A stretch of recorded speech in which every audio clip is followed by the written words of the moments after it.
Special education hub YouTube channel में आप सभी का स्वागत है।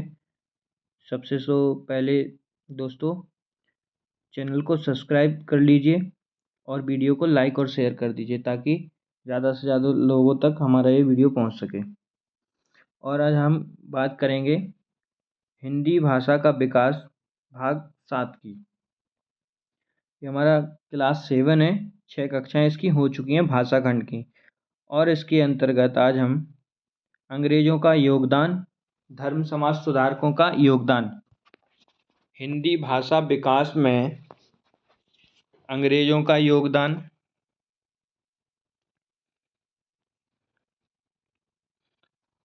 और धर्म समाज सुधारकों का योगदान।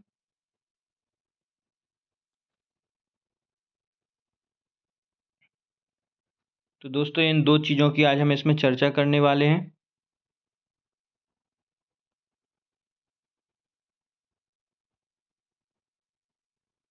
हम बात करते हैं अंग्रेजों के योगदान की। आज हिंदी भाषा विकास में अंग्रेजों का योगदान। दोस्तों, राष्ट्रभाषा सारे देश की संपर्क भाषा होती है। क्या होती है? राष्ट्रभाषा सारे देश की संपर्क भाषा होती है।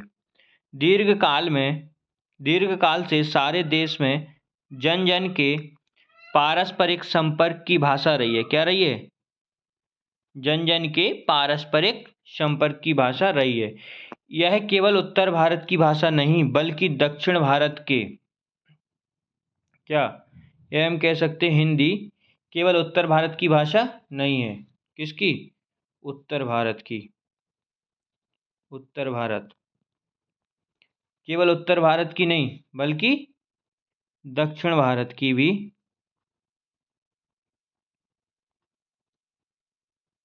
दक्षिण भारत के आचार्यों बल्लवाचार्य, कौन? बल्लवाचार्य, रामानुज आदि ने भी इस भाषा के माध्यम से अपने मतों का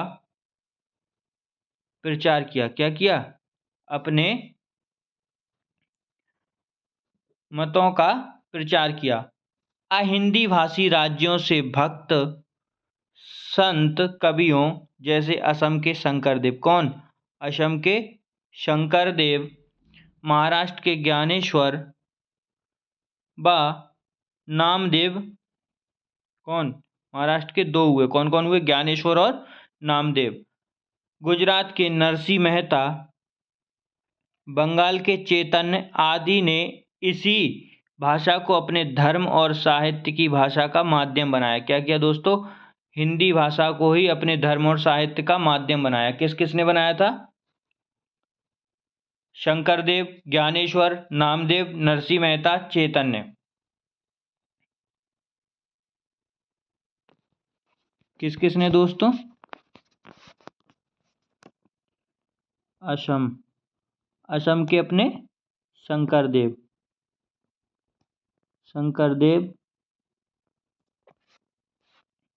महाराष्ट्र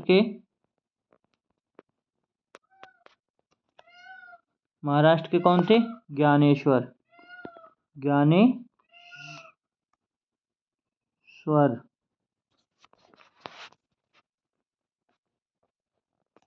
और एक नाम और था। क्या नाम था? नामदेव।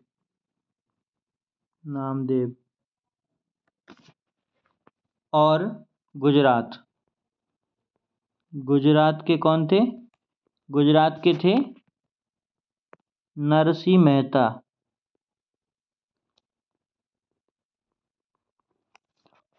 और बंगाल, कहाँ के? बंगाल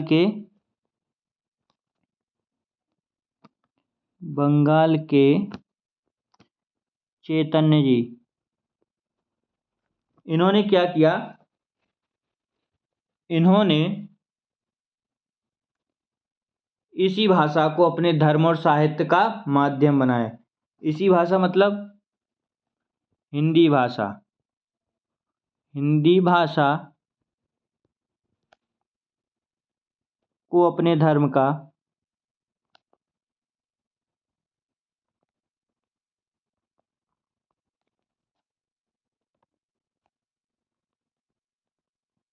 अपने धर्म का क्या क्या लिया था दोस्तों?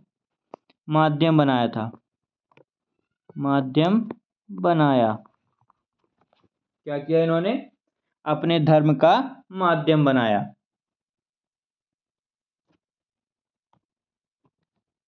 माध्यम बनाया था।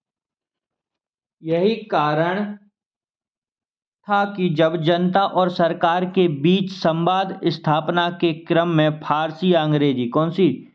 फारसी या अंग्रेजी,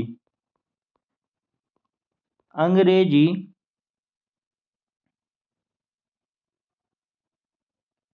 के माध्यम से दिक्कतें पेश आईं। क्या हुआ? दिक्कतें पेश आईं।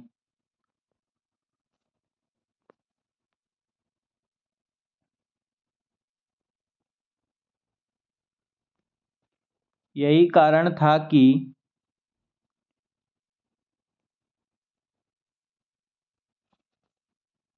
जब जनता और सरकार के बीच संवाद स्थापना क्रम में फारसी अंग्रेजी के माध्यम से दिक्कतें पेश आईं तो कंपनी सरकार ने फोर्ट विलियम कॉलेज, कौन से? फोर्ट विलियम कॉलेज में हिंदुस्तानी विभाग खोलकर अधिकारियों को हिंदी सिखाने की व्यवस्था की। क्या कर दिया दोस्तों?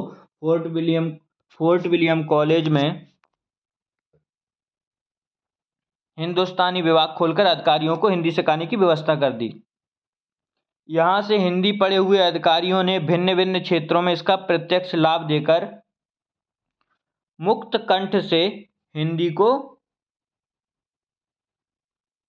सराहा। क्या किया? हिंदी को सराहा। क्या किया? प्रत्यक्ष लाभ देखकर मुक्त कंठ से हिंदी को सराहा।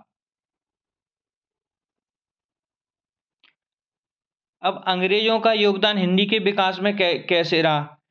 ये तो हमारा हो गया कि राष्ट्रभाषा सारे देश की संपर्क भाषा होती है। हिंदी दीर्घकाल से सारे देश में जन जन की पारस्परिक संपर्क भाषा रही है। सही बात है। स्टार्टिंग से ही क्या हुआ? हिंदी हमारे जन जन के पारस्परिक संपर्क की भाषा रही है। कम्युनिकेशन हमारा किससे होता था? हिंदी भाषा से होता है। यह केवल उत्तर भारत में भाषा नहीं है।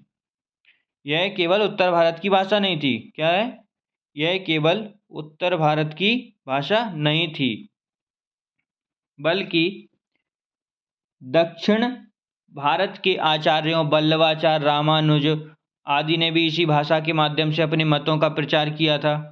और अहिंदी भाषी राज्यों से भक्त संत कवि, अहिंदी हिंदी कौन से? दक्षिण भारत के जो भी राज्य थे, जैसे महाराष्ट्र हो गया आपका, और इधर पश्चिम में गुजरात हो गया, है ना, और इधर आप पूरब की तरफ आएंगे तो आपका असम हो गया, बंगाल हो गया इधर। तो इनमें भी क्या हुआ? इन यहाँ के जो भी, जैसे महाराष्ट्र के ज्ञानेश्वर और नामदेव जी थे, गुजरात के नरसिंह मेहता जी थे, इन्होंने क्या किया? अपने धर्म और साहित्य का माध्यम किसको बनाया? हिंदी भाषा को बनाया। किसको बनाया? हिंदी भाषा को बनाया। अब हम बात करते हैं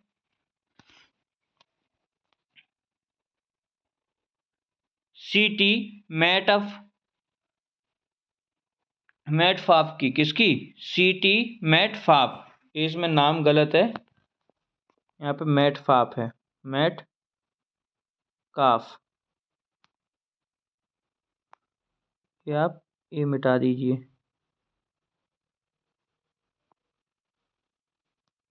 मेटकाफ ने 1806 ईस्वी, कब दोस्तों? 1806 ईस्वी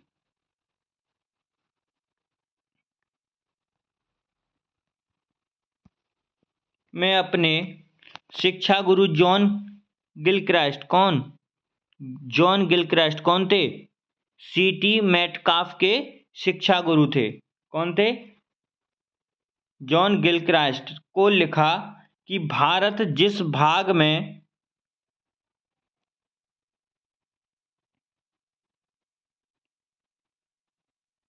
भारत के जिस भाग में भी मुझे काम करना पड़ा है, कोलकाता से लेकर लाहौर तक, कुमाऊं के पहाड़ों से लेकर नर्मदा तक मैंने उस भाषा का आम व्यवहार देखा है। क्या देखा? आम व्यवहार देखा है, जिसकी शिक्षा आपने मुझे दी है। मैं कन्याकुमारी से कश्मीर तक या जावा से सिंधु तक इस विश्वास से यात्रा करने की हिम्मत कर सकता हूं कि मुझे हर कोई जगह ऐसे लोग मिल जाएंगे जो हिंदुस्तानी बोल लेते होंगे। क्या होगा दोस्तों? हिंदुस्तानी बोल लेते होंगे। C.T. मेटपा ने 1806 ईस्वी में अपने शिक्षा गुरु जॉन गिलक्रास्ट को लिखा था। क्या लिखा था? भारत के जिस भाग में भी मुझे काम करना पड़ा है, कलकत्ता से लेकर लाहौर तक, कुमाऊं के पहाड़ों से लेकर नर्मदा तक, मैंने उस भाषा का आम व्यवहार देखा है। क्या देखा? आम व्यवहार देखा है, जिसकी शिक्षा आपने मुझे दी है। मैं कन्याकुमारी से लेकर कहाँ तक? कश्मीर तक या जावा से सिंधु तक इस विश्वास से यात्रा करने की हिम्मत रख सकता हूं कि मुझे हर जगह ऐसे लोग मिल जाएंगे जो हिंदुस्तानी बोल लेते होंगे। दोस्तों, ऐसे ही टॉमस रोबक ने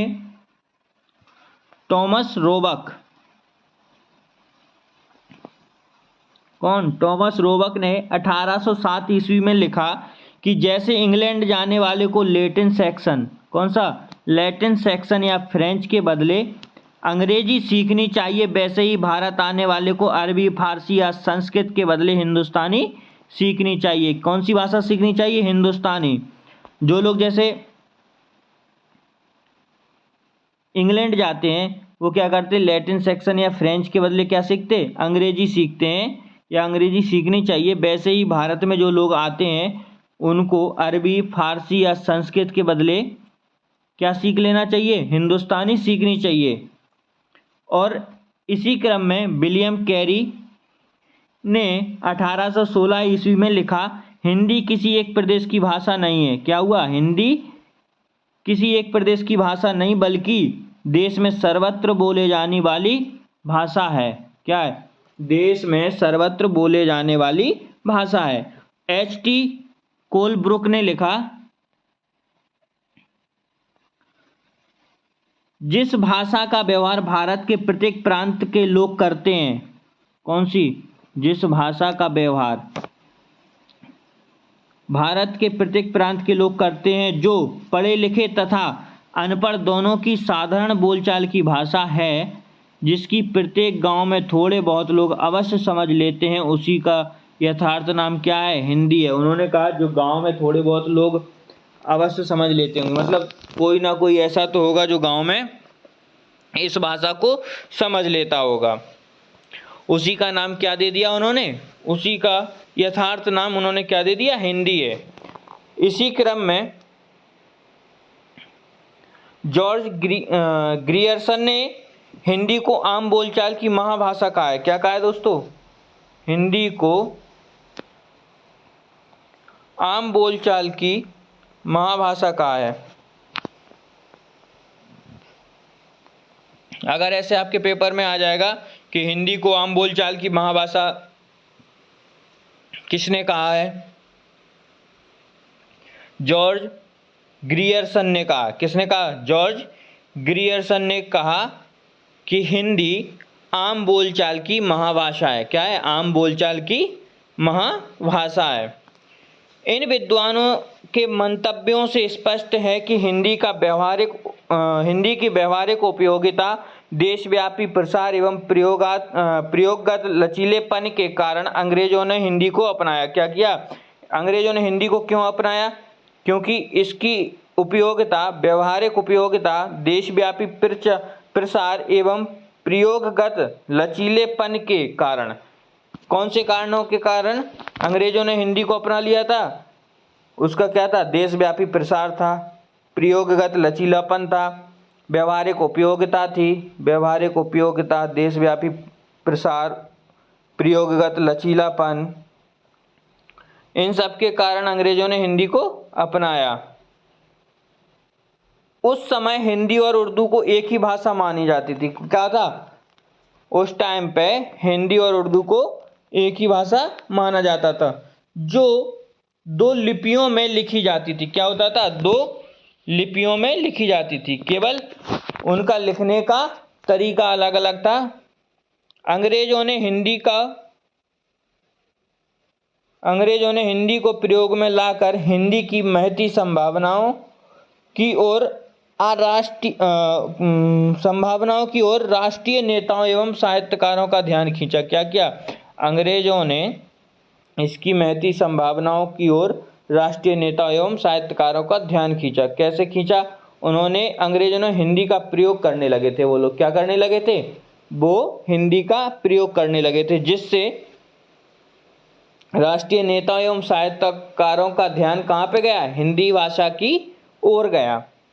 कि जो भी विदेशी लोग अंग्रेज अपने यहाँ आए, उन्होंने भी क्या करना स्टार्ट कर दिया? उन्होंने भी अपना ये हिंदी भाषा को उन्होंने बोलचाल की भाषा में लाया, उन्होंने प्रयोग किया, उन्होंने राष्ट्रीय नेताओं एवं साहित्यकारों का ध्यान खींच लिया इससे, कि जब ये लोग हिंदी का यूज़ कर सकते हैं तो फिर साहित्यकारों ने सोचा अपने आगे कि हम क्यों नहीं कर सकते।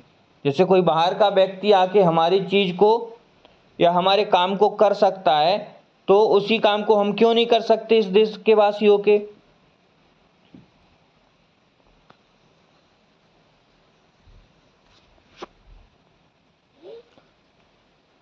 अब हम बात करते हैं कि धर्म समाज सुधारकों का योगदान हिंदी भाषा के लिए। किसका? धर्म सुधारकों का हिंदी भाषा के लिए योगदान क्या रहा? धर्म समाज सुधार की प्राय सभी संस्थाओं ने हिंदी को महत्व को भांपा और हिंदी की हिमायत की। क्या की? उन्होंने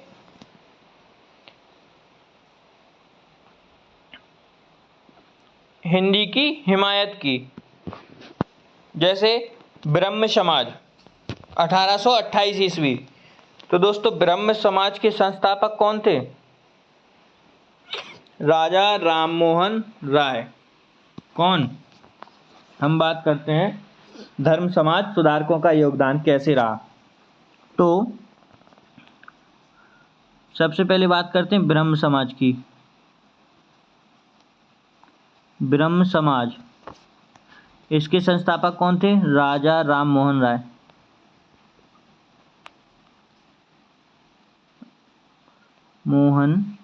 राय। फिर एक समाज और आई, आर्य समाज। कौन सी? आर्य समाज। इसके संस्थापक कौन थे? दयानंद सरस्वती जी। दयानंद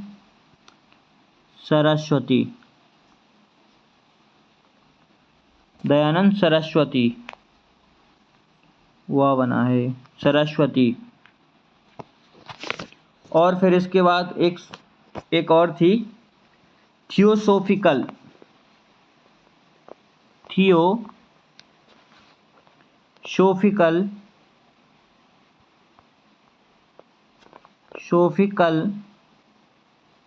सोसाइटी। क्या? सोसाइटी। इसके संस्थापक कौन थे? इसके संस्थापक थे आपके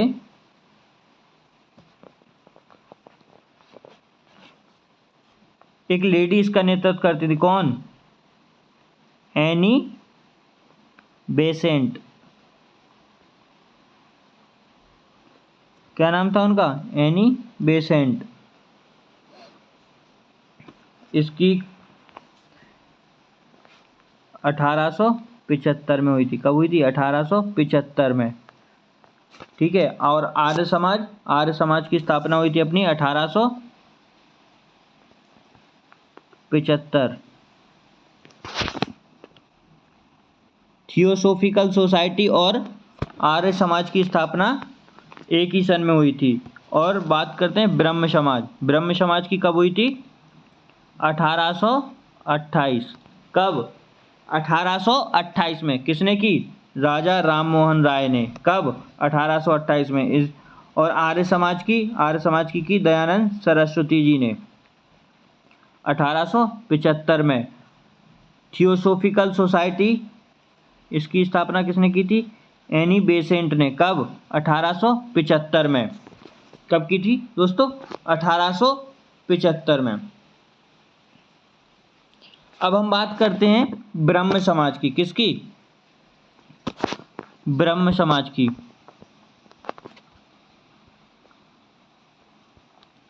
इसकी स्थापना किसने की थी? राजा राममोहन राय ने।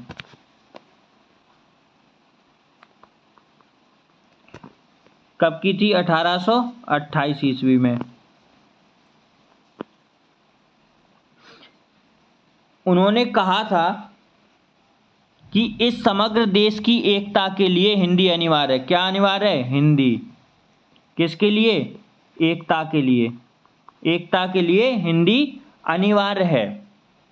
ब्रह्म समाजी, एक और अन्य ब्रह्म समाजी थे। कौन थे? केशव चंद्र सेन। कौन? केशव चंद्र सेन। उन्होंने 1875 ईस्वी में एक लेख लिखा था। कब? 1875 ईस्वी में। 1875 ईस्वी में एक लेख लिखा और उसमें लिखा कि भारतीय एकता कैसे हो। क्या? भारतीय एकता कैसे हो। भारतीय एकता कैसे हो। तो उन्होंने उसके लिए लिखा कि उपाय है सारे भारत में एक ही भाषा का व्यवहार। कौन सा उपाय लिखा उन्होंने? उन्होंने लिखा कि सारे भारत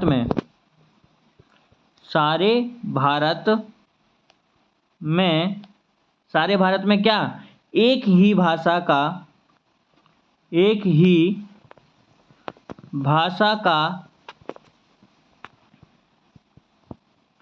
का व्यवहार। सारे देश में क्या होना चाहिए? एक ही भाषा का व्यवहार होना चाहिए। अभी जितनी भाषाएं भारत में प्रचलित हैं उनमें हिंदी भाषा लगभग सभी जगह प्रचलित है। कौन सी भाषा? उन्होंने कहा हिंदी भाषा सभी जगह क्या है? प्रचलित है। यह हिंदी अगर भारतवर्ष की एकमात्र भाषा बन जाएगी तो यह काम सहज ही और शीघ्र संपन्न हो जाएगा। और एक अन्य ब्रह्म समाजी और थे, नवीन चंद्र राय। कौन? नवीन चंद्र राय। नवीन चंद्र राय जी ने पंजाब में, कहाँ पे दोस्तों?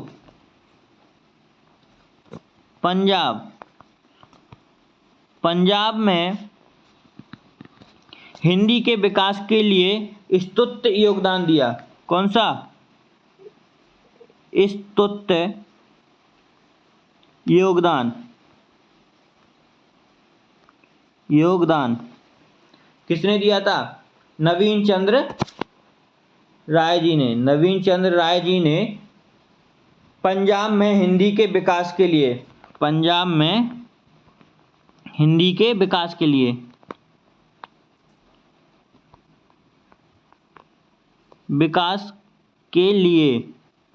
कौन सा योगदान दिया दोस्तों?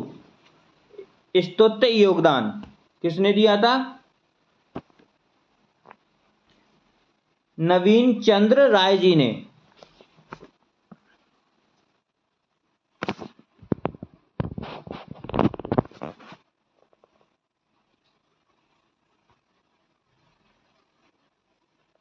देखिए, धर्म समाज सुधार की प्रयास समाज सभी संस्थाओं ने हिंदी के महत्व को भांपा और हिंदी की हिमायत की। ब्रह्म समाज 1828 ईस्वी के संस्थापक राजा राममोहन राय ने कहा कि इस समग्र देश की एकता, क्या? इस समग्र देश की एकता दोस्तों, क्या चीज? पूरे देश की एकता। ऐसा नहीं कि कोई संगठन या समूह ही उसके लिए काम करे, ऐसा बिल्कुल नहीं था। उन्होंने लिखा कि भारतीय समग्र देश की एकता के लिए हिंदी अनिवार्य है। कौन सी भाषा अनिवार्य है? हिंदी अनिवार्य है।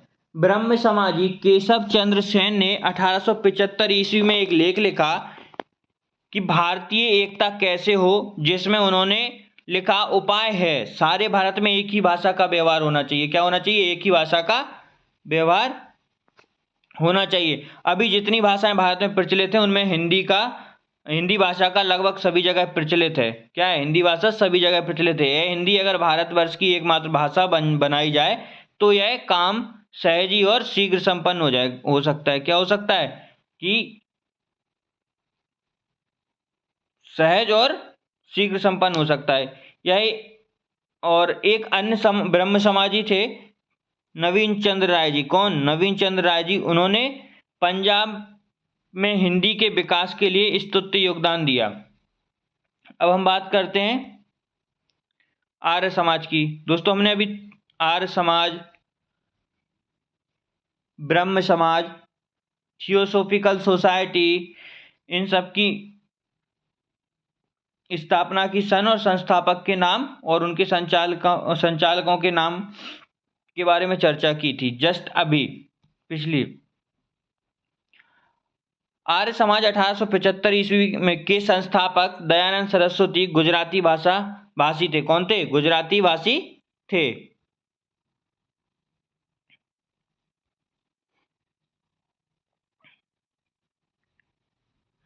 एवं गुजराती व संस्कृति के अच्छे जानकार थे। क्या थे? गुजराती और संस्कृति के अच्छे जानकार थे। हिंदी का उन्हें सिर्फ काम चलाऊ ज्ञान था। कैसा? नॉर्मली काम चलाऊ ज्ञान था उन्हें। हिंदी कितनी आती थी? काम चलाने लायक आती थी। जैसे वो कहीं बाहर है या उत्तर प्रदेश के इलाके में या मध्य प्रदेश के इलाके में है, तो जैसे उन्हें मान के चलो आज के समय में कोई दक्षिण भारत का व्यक्ति यहाँ आ जाए, जैसे कितनी हिंदी आती हो? सिर्फ टूटी फूटी।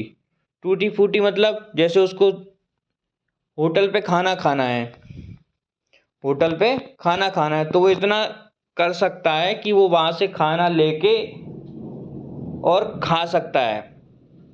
या कोई भी काम करना है, कहीं उसे जाना है तो वहाँ का पता पूछ सकता है उस भाषा में। तो ये क्या हुआ? काम चला हुआ ना, कि सिर्फ आपका क्या हो रहा? काम चल रहा। पर अपनी बात अधिक से अधिक लोगों तक पहुंचाने के लिए तथा देश की एकता को मजबूत करने के लिए उन्होंने अपना सारा धार्मिक साहित्य हिंदी में लिखा। फिर भी क्या किया उन्होंने? कि अपनी बात को अधिक से अधिक लोगों तक पहुंचाने के लिए, मतलब ज़्यादा से ज़्यादा लोगों तक उनकी बात पहुंचे और देश की एकता को मजबूती मिले, तो उन्होंने इसके लिए क्या किया कि उन्होंने अपना सारा धार्मिक साहित्य हिंदी में लिखा। किस में लिखा? हिंदी भाषा में लिखा। उनका कहना था कि हिंदी के द्वारा सारे भारत को एक सत्र में पिरोया जा सकता है। सत्र नहीं दोस्तों, सूत्र में पिरोया जा सकता है। उनका कहना था कि हिंदी के द्वारा सारे भारत को एक सूत्र में पिरोया जा सकता है। वे इस आर्य भाषा को सर्वात्मना देशोन्नति का मुख्य आधार मानते हैं। क्या मानते हैं? सर्वात्मना देशोन्नति का मुख्य आधार मानते हैं। आर्य भाषा मतलब हिंदी। उन्होंने हिंदी के प्रयोग को राष्ट्रीय स्वरूप प्रदान किया। कौन सा रूप?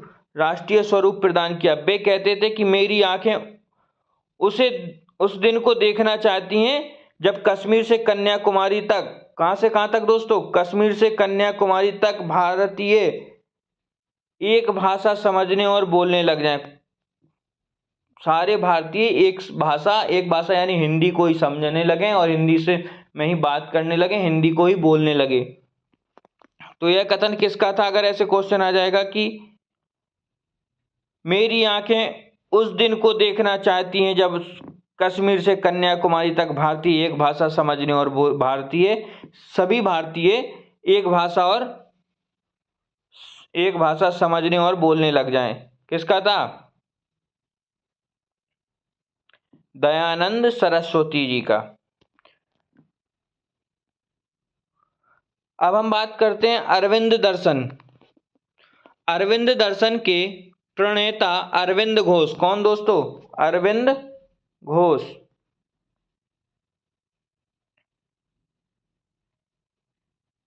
अरविंद घोष। अरविंद घोष की सलाह थी कि लोग अपनी अपनी मातृभाषा की रक्षा करते हुए सामान्य भाषा के रूप में हिंदी को ग्रहण करें। क्या करें? सामान्य भाषा के रूप में हिंदी को ग्रहण करें, लेकिन अपनी मातृभाषा की रक्षा करें।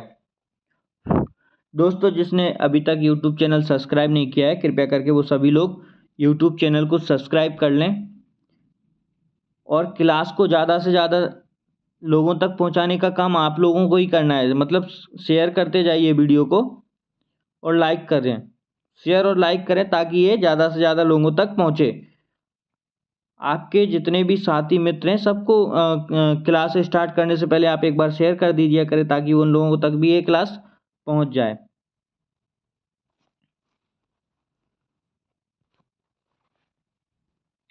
अब हम बात करते हैं थियोसॉफिकल सोसाइटी, किसकी? थियोसॉफिकल सोसाइटी की।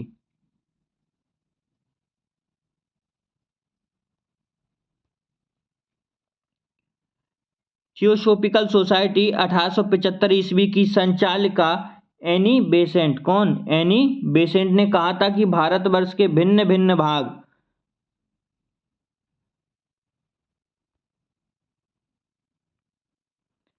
भिन्न भागों में जो अनेक देशी भाषाएं बोली जाती हैं, क्या होता है? जो अनेक देशी भाषाएं बोली जाती हैं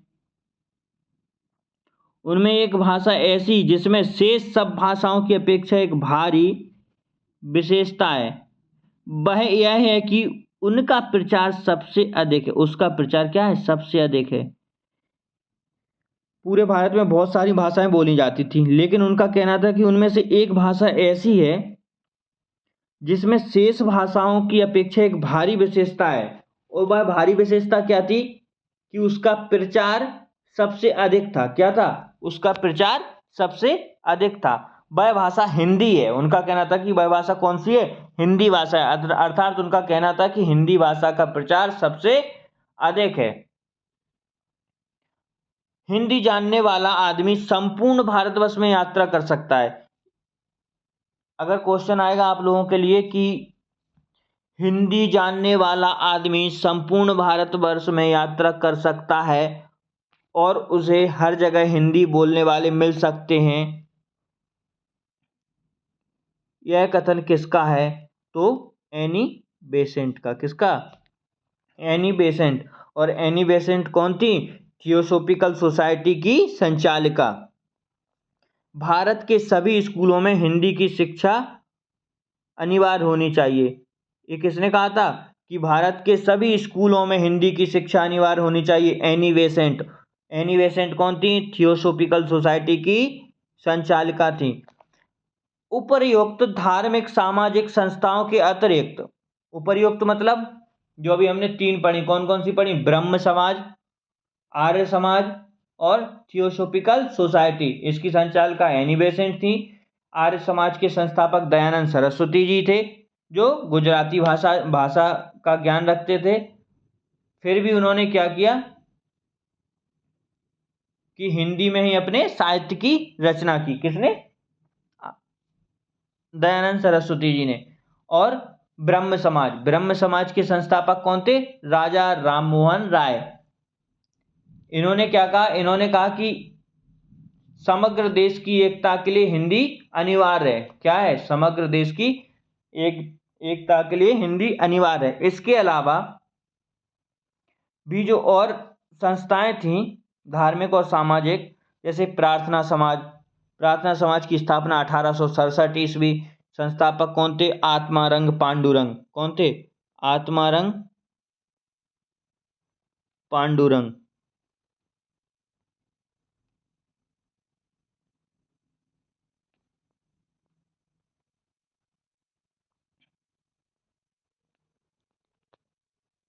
सनातन धर्म सभा, कौन सी सभा?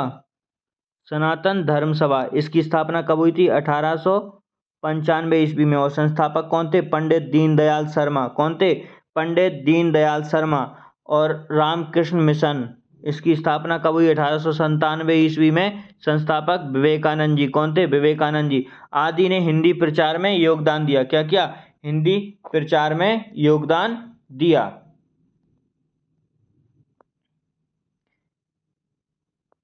इससे यह लगता है कि धर्म समाज सुधारकों की यह सोच बन चुकी थी कि राष्ट्रीय स्तर पर संवाद स्थापित करने के लिए हिंदी आवश्यक है। क्या ये सब चीजें जब हम ने देखी तो हमें क्या लगने लगा कि राष्ट्रीय स्तर पर संवाद स्थापित करने के लिए हिंदी आवश्यक है। वे जानते थे कि हिंदी बहुसंख्यक जन की भाषा है। कैसी है? बहुसंख्यक जन की भाषा मतलब बहुत सारे लोग हिंदी को समझ लेते थे, बोल लेते थे और अपने कम्युनिकेशन की भाषा कौन सी मानते थे? हिंदी मानते थे, या बहुत सारे लोग हिंदी भाषा का ज्ञान रखते थे। एक प्रांत के लोग दूसरे प्रांत के लोगों से इसी भाषा में विचारों का आदान प्रदान करते थे। सिर्फ मतलब कि एक प्रांत के लोग दूसरे प्रांत के लोगों से सिर्फ इसी भाषा में विचारों का आदान प्रदान करते थे। मतलब कि कोई भी बात उनको उनसे कहनी हो, पूछनी हो, जाननी हो, बतानी हो तो वो क्या करते थे? हिंदी भाषा का प्रयोग करते थे। भावी राष्ट्रभाषा के रूप में हिंदी को बढ़ाने का कार्य इन्हीं धर्म समाज सुधारकों ने किया। कौन कौन थे? प्रार्थना समाज के संस्थापक आत्माराम पांडु जी, सनातन धर्म सभा के संस्थापक पंडित दीनदयाल शर्मा जी, रामकृष्ण मिशन के संस्थापक विवेकानंद जी, ब्रह्म समाज के संस्थापक राजा राम मोहन राय जी, आर्य समाज के संस्थापक दयानंद सरस्वती जी, थियोसोफिकल सोसाइटी की संचालिका एनी बेसेंट जी। दोस्तों, आज की क्लास यहीं समाप्त होती है और आज की क्लास में हमने अंग्रेजों का योगदान हिंदी भाषा के लिए और धर्म समाज सुधारकों का योगदान क्या रहा, हमने इन तथ्यों पे आज चर्चा की। और ये दोनों तथ्य हमारे स्वतंत्रता संग्राम के दौरान हिंदी का राष्ट्रभाषा के रूप में विकास कैसे हुआ इसके अंतर्गत आते हैं। इसकी पिछली कक्षा आप देख सकते हैं, क्लास 6 जो है वो स्वतंत्रता संग्राम के दौरान हिंदी का राष्ट्रभाषा के रूप में विकास कैसे हुआ, मतलब राष्ट्रभाषा क्या है ये हमने पढ़ा था। और आज हम उसका विकास के दौरान ये सारी चीजें पढ़ रहे हैं। कल की कक्षा में हम कांग्रेस के नेताओं का योगदान क्या रहा इस पे चर्चा करेंगे और उसके बाद राष्ट्रभाषा आंदोलन, हिंदी आंदोलन से संबंधित धार्मिक सामाजिक संस्थाओं के बारे में चर्चा करेंगे। राष्ट्रभाषा आंदोलन से संबंधित साहित्यिक संस्थाएं कौन कौन सी हैं इनके बारे में जानेंगे। तो दोस्तों, आज की क्लास यहीं समाप्त होती है, लेकिन आपको क्या करना है, हमारे YouTube channel special education hub, कौन सा? स्पेशल एजुकेशन हब को सब्सक्राइब करना है और इस क्लास को ज़्यादा से ज़्यादा लोगों को शेयर करना है। क्या करना है दोस्तों? ज़्यादा से ज़्यादा लोगों को शेयर करना है और आपको लाइक करना है। धन्यवाद दोस्तों।